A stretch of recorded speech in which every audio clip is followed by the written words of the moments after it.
Wrapping it in paper, I sneaked it into the house and placed it in the bag I'd already packed for the trip to Charleston. I never summoned up the courage in my father's lifetime to ask him if he threw that pen set away on purpose or lost it due to negligence. I would never see the white radio again.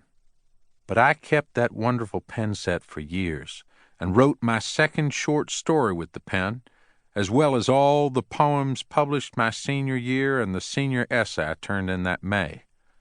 I took my father's castaway gift and turned it into language and stories, as I would one day do against him. After I said goodbye to Mom and the kids, Dad drove me to the airport in silence. When we pulled in front of the Delta terminal, he said, "We're here, get out." I reached behind me and brought my bag out of the back seat. He offered me his hand and said, "I bet Hooper beats you out." "He's good, Dad."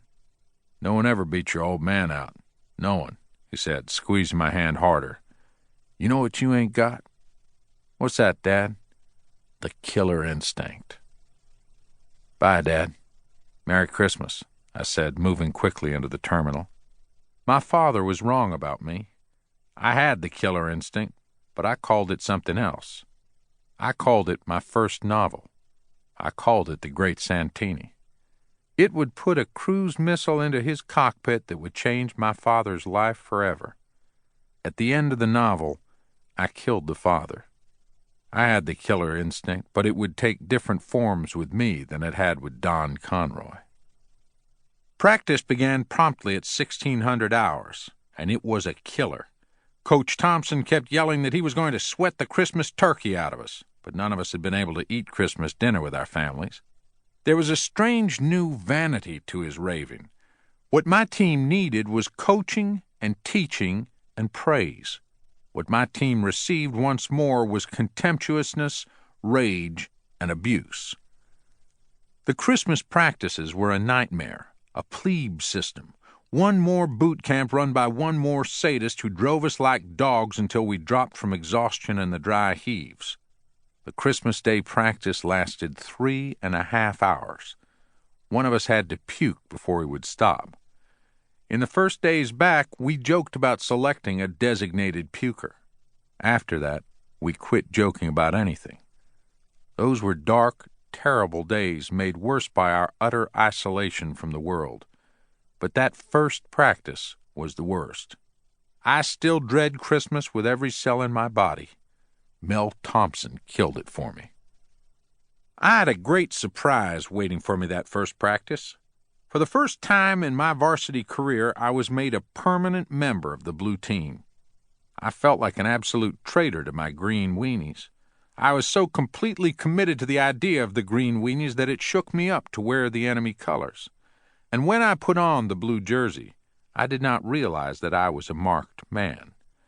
It put me between the crosshairs of my coach, the one who seemed to envy the players who composed his starting five.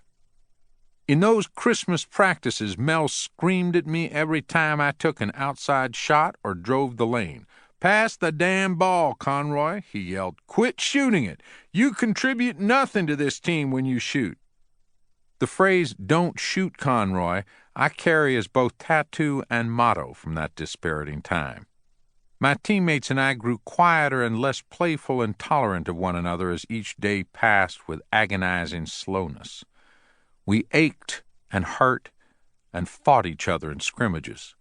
Our heads hung in exhaustion in the shower room, and I once saw Moore, Bridges, and Zinski taking showers, all of them leaning on the wall for support. They looked like boys who had nothing left to give, as though someone had let the air out of their hearts. In the News and Courier on January 2, 1967, the sports writer Evan Bussey wrote, "The Citadel basketball team will try to pick up where it left off before the Christmas holidays when it plays Jacksonville University in the Armory. The Bulldogs have 4 men in double figures as they have averaged 79 points a game. The leading scorer is senior center Danny Moore with a 14.5 mark, followed closely by John DeBross with a 14.1 average.